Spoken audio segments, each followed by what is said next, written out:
그 지역의 목자들이 밤에 밖에서 자기 양떼를 지키더니 주의 사자가 곁에 서고 주의 영광이 그들을 두루 비추매 크게 무서워하는지라.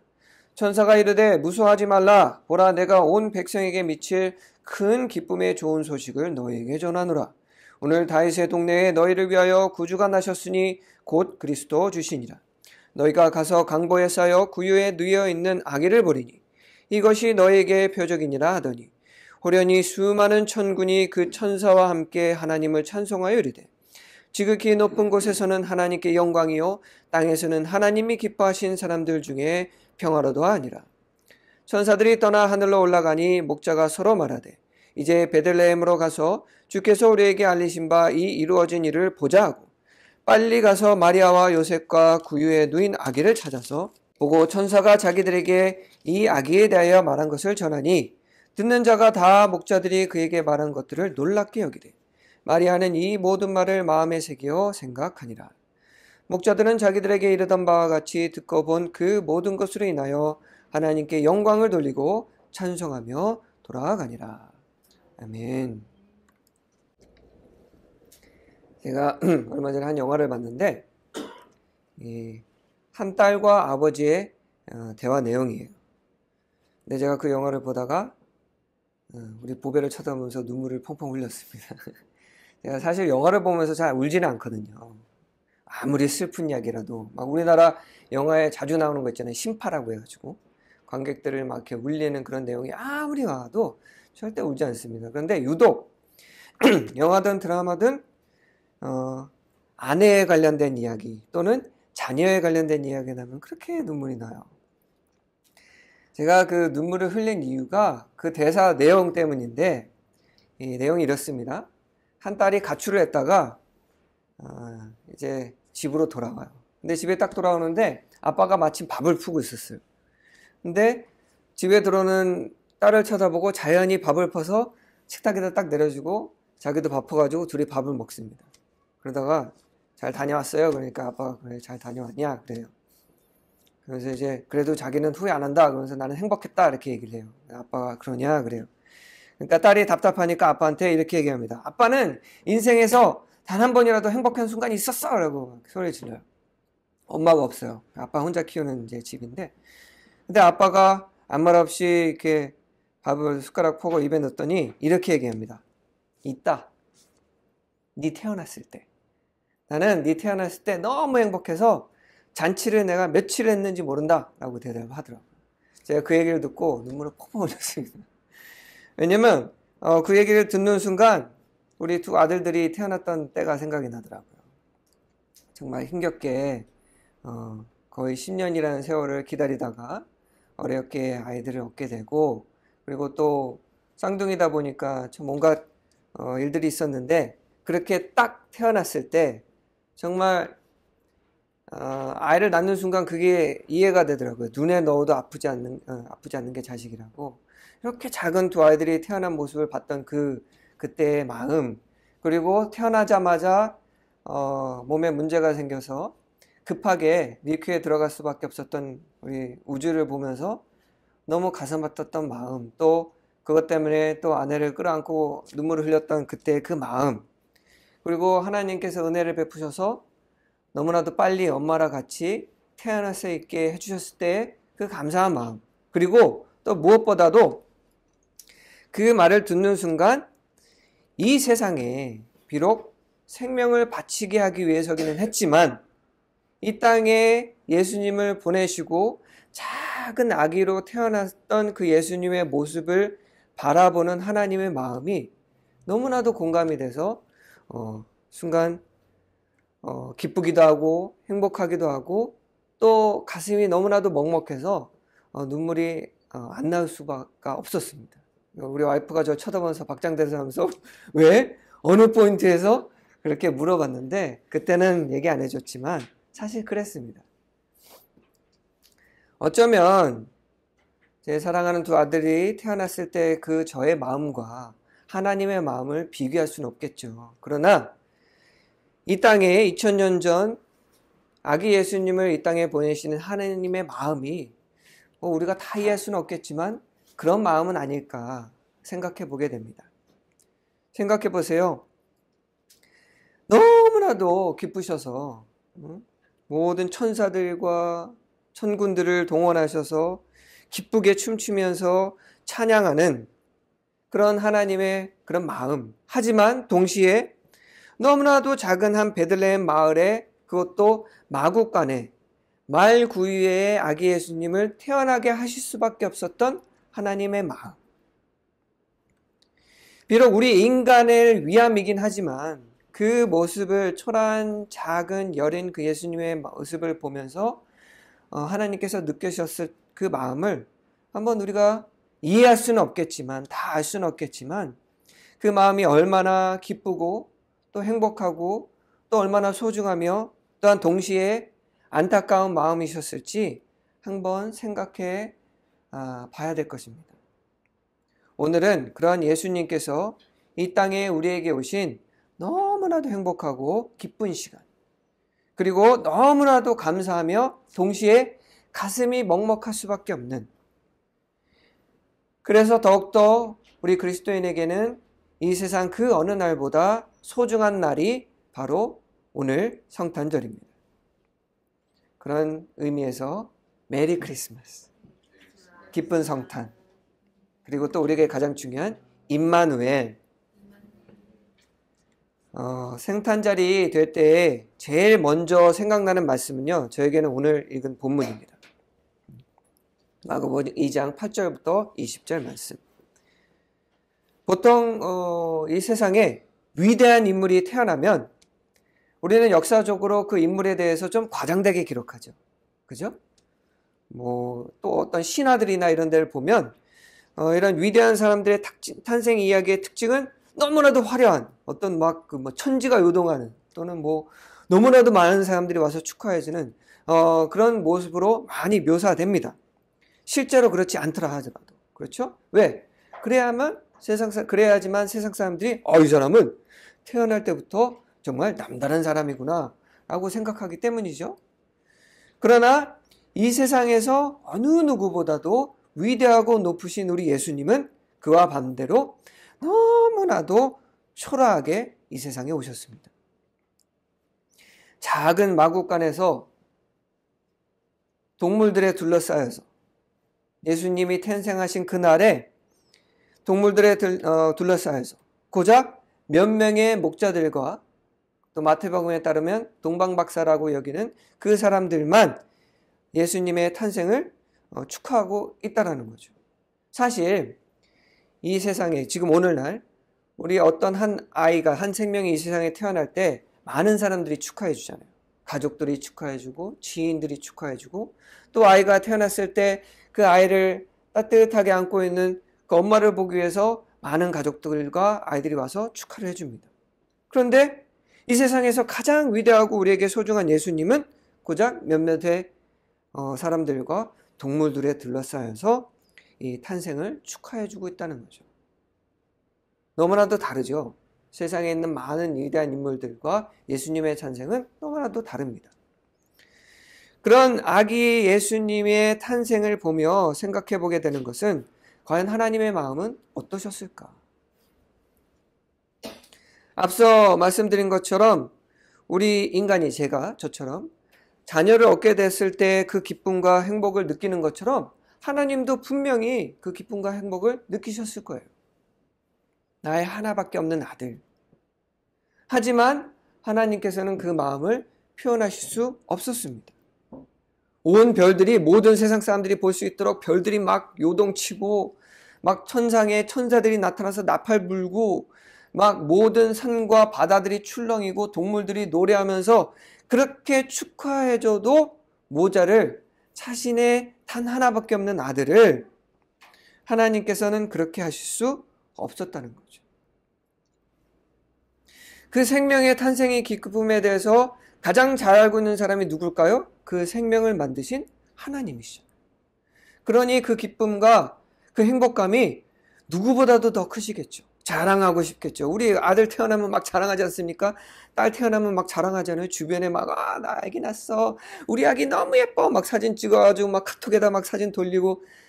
남들이 봤을 땐 너무 못생겼는데 자기가 봤을 땐 너무 예쁜 거예요. 그냥 막 자랑하지 않습니까? 하나님은 오죽하시겠어요. 하지만 하나님께서는 그 감정을 드러낼 수가 없어요. 왜? 그렇게 드러나면 세상 사람들은 예수님이 하나님의 아들이라는 것을 알게 되겠죠. 그런데 예수님께서 이 땅에 오신 목적은 뭐예요?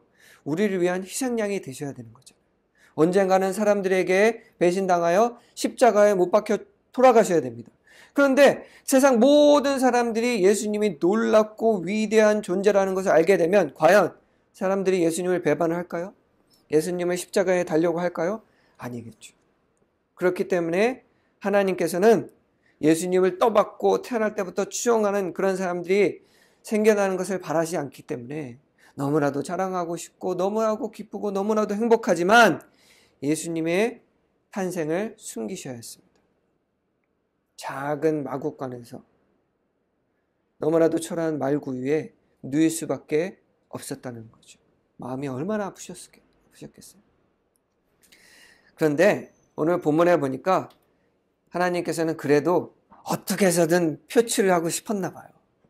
오늘 이야기를 보면 하나님이 뭐 이렇게 얘기하면은 하나님께 너무나도 죄송하지만 저는 이 모습을 상상할 때마다 너무나도 하나님이 귀여워요. 왜냐하면 오늘 그렇게 하시긴 했습니다. 막 천사들을 동원하고 막 천군들이 막 모이고 막 별들이 막 흔들리고 막 찬송하고 찬양하고 막 빰빠레 울리고 하기는 했어요.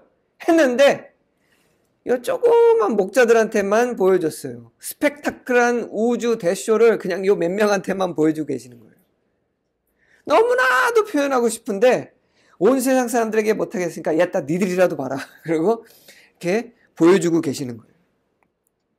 할 건 다 하셨어요. 막 천사들도 막 동원해서 막 찬양하고 막 누군지 막 선포하고 막 별들이 막 흔들리고 막 천군들이 막 춤추고 막 난리가 났어요. 난리. 이만큼 대단한 그 우주쇼도 없을 거예요. 그런데 단 요 사람들만. 그 마음을 한번 생각해 보세요. 너무나 하고 싶은데 그 왜 우리 옛날에 그거 있잖아요. 임금 얘기는 당나귀 말하고 싶은데 못해가지고 어떻게 해서는 표현하고 싶은 하나님의 마음이 너무 느껴지는 거예요. 그 이야기를 볼 때마다 너는 하나님께서 저는 너무 참 귀여운 면이 있으시다. 동시에 얼마나 마음이 아프셨을까. 너무나도 우리가 소중한 사람들, 소중한 아들을 너무나도 연약한 모습으로 이 땅에 보내신 하나님의 마음을 한번 생각해 보시기 바랍니다. 그러면 우리가 이 성탄절이 얼마나 감사한지 몰라요. 얼마나 기쁘고 행복한 날인지 몰라요. 왜냐?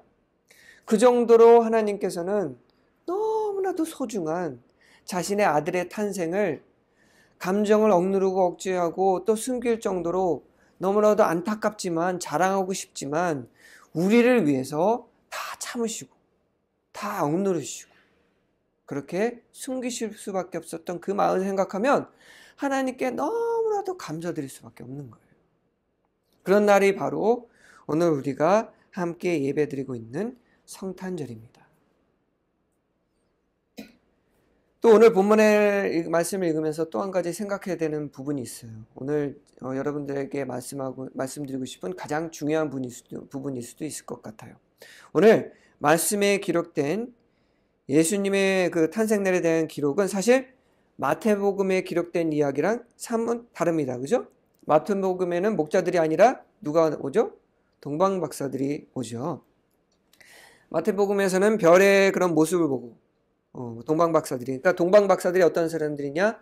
천체를 연구하는 천문학자들이에요. 그러니까 천문의 그런 변화들을 보고 또 이렇게 점을 치고 이러는, 지금으로 따지면 천문학자들이죠.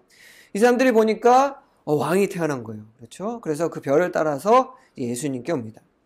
일부 학자들은 왜 두 말씀이 다르냐? 그래서 어떤 분들은 이 본문에 나오는 목자들이 동방박사들이다. 왜냐하면 그때 당시 목자들도 별을 보고 위치들을 파악하고 또 날씨를 판단하고 또 점도 치는 그런 일들을 당시의 목자들도 했었습니다. 그래서 여기 마태복음에 나오는 동방박사들이 오늘 누가복음에 나오는 이 목자들과 동일인물이다 이렇게 말하는 분들도 있는데요. 대부분의 학자들은 목자들도 방문했고 동방박사들도 방문했다, 이렇게 생각을 합니다. 그래서 우리 예수님 그 표현하고 있는 이런 그림들이라든가 인형들을 보면 다 와 있어요. 목자들도 와 있고 동방박사들도 와 있고. 저도 개인적으로 목자들도 그리고 동방박사들도 예수님을 찾아와서 경배했다고 저는 그렇게 생각합니다.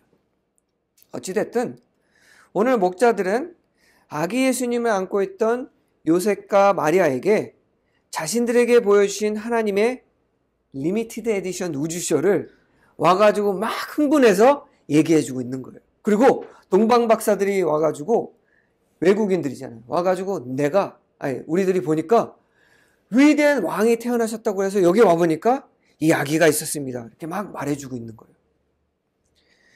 사실 가만히 생각해 보세요. 요셉과 마리아는 지금 그 얘기를 들으면서 어리둥절했을 거예요. 그래서 그 모든 이야기가 사실 반신반의했을 거예요. 왜냐하면 지금 그 주인공이 된 나의 아기 예수가 태어난 이곳은 너무 조용했거든요. 아무 일도 안 일어났거든요, 사실.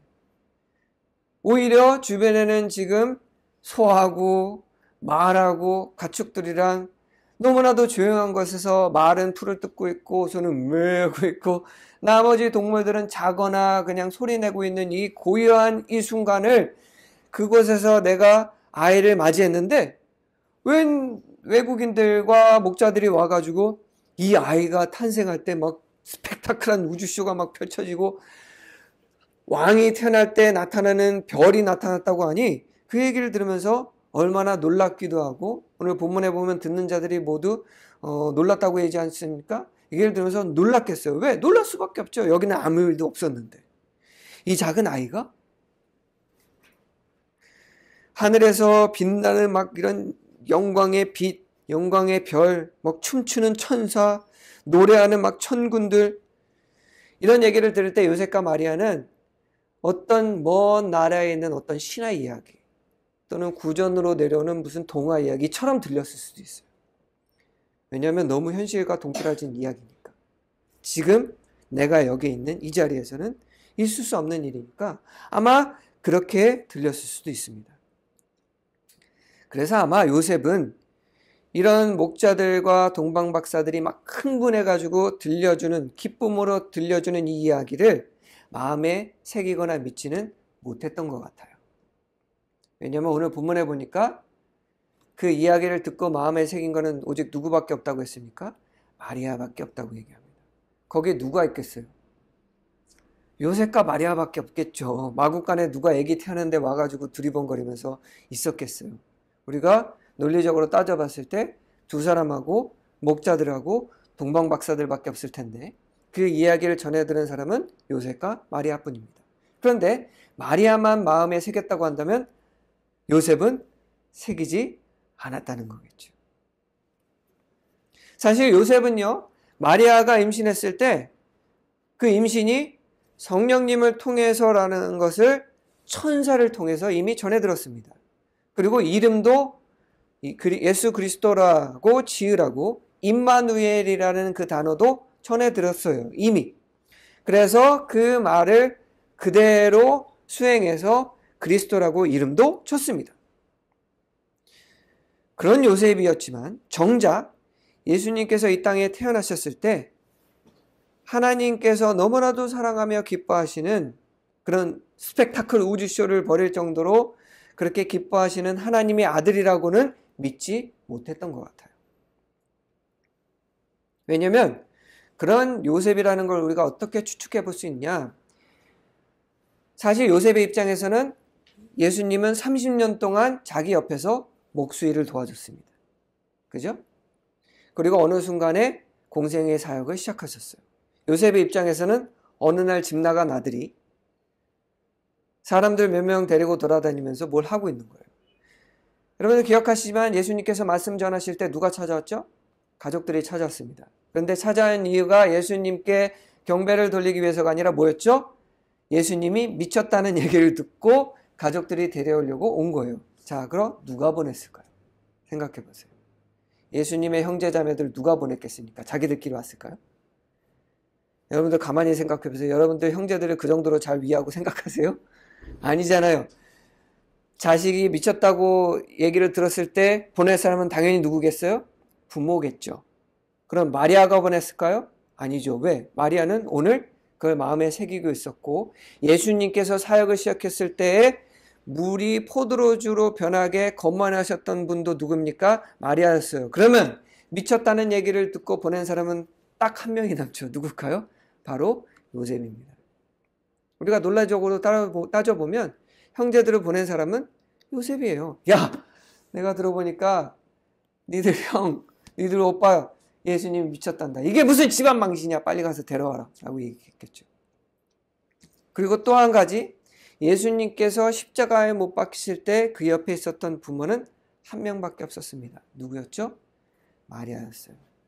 그러면 요셉은 예수님을 구세주로 그리스도로 믿고 인정하지 못했을 수도 있다는 얘기입니다.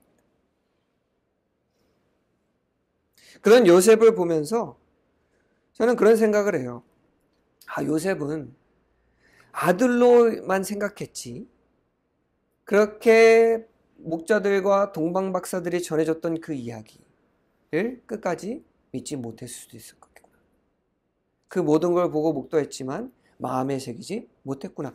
누구인지 듣고 알고 있었지만 마음속으로 진정으로 인정하지 못했구나. 그런 요셉을 보면요, 저는 오늘날의 세상 사람들이 보입니다. 요즘요, 예수님 누구인지 모르는 사람이 많나요? 아니요, 대부분 다 알아요. 심지어는 믿지 않는 사람들도 성경 이야기 다 합니다. 다윗과 골리앗 이야기, 출애굽 이야기, 예수님의 탄생 이야기 너무 잘 알아요. 왜냐면 TV 키면은 얼마 전까지만 해도 예수님 막 탄생 이야기 나오고 막 그 애니메이션도 나오고 영화도 나오고 너무 많아서 믿지 않는 사람들도 예수님 다 알아요. 탄생 이야기 다 알고 어떤 분이신지도 다 압니다. 심지어 십자가의 의미를 알고 있는 사람들도 너무나도 많아요. 그러나 그 많은 사람들이 성탄절을 예수님께서 우리를 위해 오신 날로 기리고 믿지 않습니다. 기쁘고 행복한 날로는 알고 있지만 그 날을 예수님의 생일을 축하드리는, 왜 이 땅에 오셨는지 예수님이 누구신지를 기억하는 날로 여기지 않아요. 어떤 날로 여깁니까? 커플끼리 데이트하고 부모님은 아이들에게 선물 주고 이런 날로 여기는 거예요. 그리고 그럴 것이 사실 예수님의 생물학적은 아니지만 어쨌든 관계적으로 아버지였던 요셉도 믿지 못했는데 2000년이 넘는 시간이 지난 이후에 사람들이 그걸 쉽게 믿을 수 있겠어요? 무리 아닐까요? 왜냐하면 그 얘기만 들으면 무슨 동화처럼 꿈 같은 이야기처럼 들릴 수밖에 없죠. 그러나 요셉과는 달리 마리아는 오늘 본문에 보니까 어떻죠?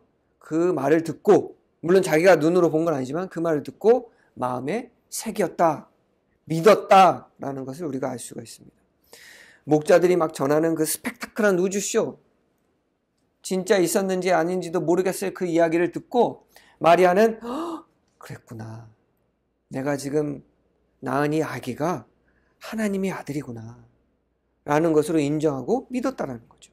그렇기 때문에 예수님께서 성장하실 때 항상 눈여겨보고, 또 예수님께서 예루살렘에 갔을 때 3일 동안이나 없어졌죠. 그리고 찾아가지고 막 혼냈을 때 예수님이 뭐라고 했죠? 왜 날 찾아요?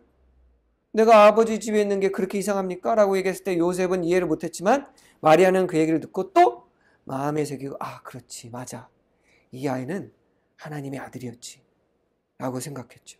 그리고 또 예수님께서 성인이 돼서 마을잔치에 갔을 때에도 포도주가 다 떨어졌을 때 마리아는 예수님을 건면하면서 그 신령한 일을 하도록, 가스라이팅이라고 하면 좀 그렇지만 그 힘을 보태어 주셔서 예수님께서는 밝히기 싫어가지고 왜 내가 왜 그러는데 엄마가 자꾸만 하라고 하니까 그러면 물을 가져와라, 이렇게 첫 번째 기적인 물이 변하여 포도주가 된 역사를 또 이루시죠.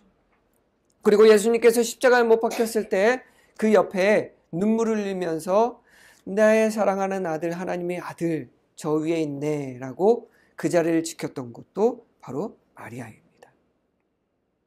마치 오늘 성탄절을 그저 가족들과 친구들과 파티를 하고 선물을 나누는 연말 시즌 정도로 생각하는 것이 아니라 우리의 구세주가 되시는 예수님의 기쁜 탄생의 날로 믿고 경배드리는 우리 그리스도인과 같은 믿음을 마리아는 이미 가지고 계셨다는 거죠. 세상에는요, 안타깝게도 아직도 예수님의 탄생 이야기를 그저 신화 속의 허구 이야기로 믿는 사람들이 참 많습니다. 근데 너무나도 재밌어요. 예수님의 탄생 이야기는 신화 속 허구 속으로 믿고 있지만 똑같은 날 많은 사람들이 뭘 믿고 있냐? 빨간 옷 입고 빨간색, 하얀색 옷 입고 수염을 이렇게 기르고 나르는 사슴이 끄는 썰매를 타고 밤 12시부터 6시까지 불과 6시인가요? 공식적으로 8시간이라고 하는데 하여튼 뭐 6시간. 요새 앱 있는 거 아세요? 산타클로스 어디 있는지 그 보여주는 앱. 그 시간 안에 전 세계에 있는 수억 명이 넘는 착한 아이들에게 선물을 주고 간다는 산타클로스는 믿는다는 게 참 웃기지 않습니까? 예수님의 탄생 이야기는 못 믿어.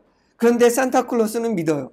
심지어 아이들이 믿게 만들려고 엄청 애를 씁니다. 제가 미국에서 한번 성탄절날 산타클로스 없다가 얘기했다가 아주 그냥 어찌나 혼쭐이 났는지 청소년부 회장이 그런 말 하면 안 된다고 아이들한테 상처 준다고 그래가지고 제가 그리고 집사님 권사님도 저한테 달려와가지고 애들한테 그런 얘기를 하면 어떻게 하냐 성탄절날 그 목사님이 선물 주고 그래야 되는데 어떻게 그렇게 동심을 파괴하냐고 그래서 제가 되게 힘든 적이 있었는데 그거는 믿는데 예수님의 이야기는 안 믿어요. 여러분들 산타클로스가요 제가 한 그 너무나도 재밌는 프로를 봤는데 산타클로스가 그 시간에 선물을 다 나누려면요 일단 리스트만 해도 그 전 세계에 있는 아이들의 리스트를 외우는 듯만 해도 10년이 걸립니다. 그거 읽는 데만 10년이 걸려요. 뿐만 아니라 그 시간 안에 사실 그 시간대가 지구와 자전하잖아요. 그거 따지면 사실 34시간으로 활용할 수 있거든요. 34시간이라 할지라도 전 세계에 있는 착한 아이들에게 선물을 나눠주려면요. 마하 3이 넘는 속도로 움직여야 되고요. 여러분들 썰매에서 마하 3으로 움직이잖아요. 사람 죽어요. 이거 다 떨어져 나갑니다. 마하 3으로 달려야 되고 그리고 선물이 오죽 많아요. 그거 들리려면요. 뭐 최소 그게 3만 톤인가 그래요. 그걸 들고 다녀야 되고요. 뭐 조금씩 꺼낸다고 칩시다. 그리고 그 선물을 그 시간에 다 나눠주려면요. 선물 던지는 속도가 레이저의 속도여야 돼요. 빛의 속도로 던져야 돼요. 그래서 그거 설명하는 그 사람이 뭐라고 했냐면 절대로 깨있지 마십시오. 왜냐면 깨서 그 선물 던지는 거 쳐다보다가 그 맞아 죽을 수 있다고. 그 선물 레이저의 속도로 날아오는 거 맞으면 감통된다고. 그러니까 살려면은 자고 있으라라고 얘기할 정도로요. 여러분들 산타클로스가 아이들에게 선물을 전해준다는 것이 논리적으로 물리적으로 불가능합니다. 그런데 그런 이야기는 믿으면서 예수님께서 탄생하신 그 날의 이야기는 믿지 못하는 거예요. 여러분들 2000년이 넘는 시간 동안 우리는 그리스도인들은 예수님의 탄생을 성탄절로 기려왔습니다. 과거에도 그랬고 앞으로도 그렇겠지만 예수님의 탄생을 진정으로 기뻐하며 하나님께 영광을 돌리는 우리와 같은 이들이 있는가 반면 그 의미를 생각하지도 않을 뿐 아니라 그 의미를 왜곡하고 무의미하게 만든 일들도 있어 왔고 앞으로도 있을 겁니다. 하지만 그건 중요하지 않아요. 예수님을 믿는 우리에게 중요한 것은 그런 사람들의 생각과 시도들에 흔들리고 또 그것을 바꾸려고 막 어떻게 해서든지 바꿔보려고 하는 게 아니라 막 성탄절을 막 분주하고 치열하게 막 그런 분들 있잖아요. 성탄절 되면 막 발표회 막 성대하고 하고 막 25일 날 그 예배 드릴 때는 칸탄타 막 2시간씩 어떤 교회는요 그 25일 날 성탄절 예배가 2시간 3시간 되는 데도 있다고 하더라고요. 그렇게 막 치열하게 성탄절을 보낼 필요도 없어요. 그렇게 해도 어차피 안 믿습니다. 우리가 할 일은 우리가 정말로 해야 될 것은 우리가 생일 축하하는 것과 마찬가지예요. 하나님께서 그랬듯이 온전히 온전히 그 사람의 탄생을 기뻐하고 그 생일을 기뻐하고 온전히 행복해하고 또 진심으로 축하해주고 또 예수님께는 그날을 위해 영광을 돌리는 것. 그게 우리가 해야 할 일입니다. 한번 생각해 보세요. 하나님께서도 화려한 쇼를 하실 수 있었지만 그렇게 하시지 않고 온전히 그 마음에 예수님의 탄생을 기뻐하는 사람들만 모여서 그 생일을, 그 탄생을 기리게 하셨어요. 그리고 우리 인간적으로도 봤을 때 여러분들 가장 기억에 남는 생일이 뭘까요? 막 화려한 파티가 있고 수많은 사람들이 와가지고 축하해주는 그런 생일이 더 기억에 남을까요? 아니면 나를 너무나도 사랑한 몇몇의 사람들이 함께 모여서 나의 나의 생일을 진심으로 축하해주고 진심으로 기뻐해주고 행복해주는 소박한 그 생일이 더 기억에 남을까요? 분명 그 생일이 더 기억에 남을 겁니다.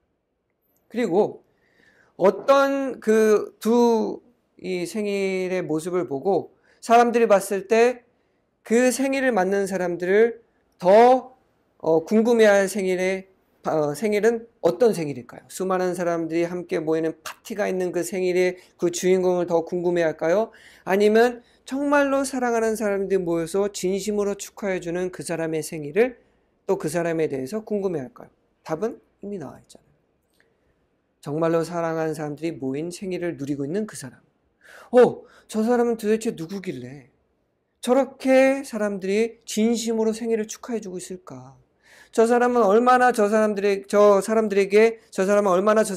소중한 사람이길래 저렇게 그 생일을 자기의 생일처럼 기뻐해주고 축하해주고 또 함께 행복해하고 있을까? 라고 생각하지 않을까요? 저 같으면 그럴 것 같아요.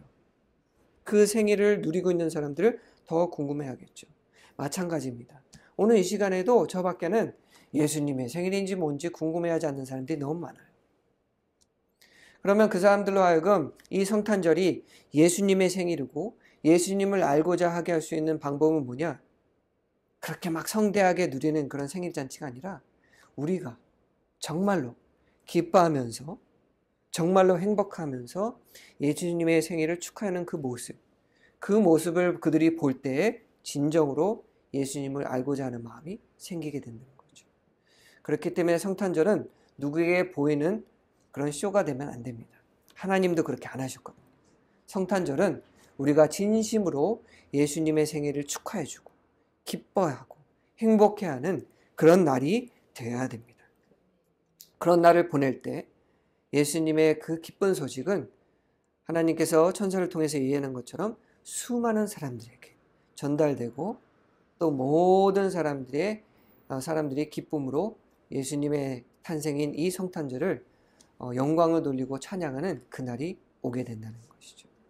바라기는 우리 성도님들께서는 이 날을 정말로 기쁘고 행복하고 소중한 날로 기리고 또 함께 누리는 여러분들이 되셔서 그날 정말로 기쁘고 행복하지만 안타까운 마음으로 예수님의 탄생을 바라보셨던 하나님의 마음을 이해하고 또 우리의 사랑하는 자녀들에게 그런 성탄의 의미를 바르게 전하는 여러분들이 되시기를 주님의 이름으로 간절히 축원합니다.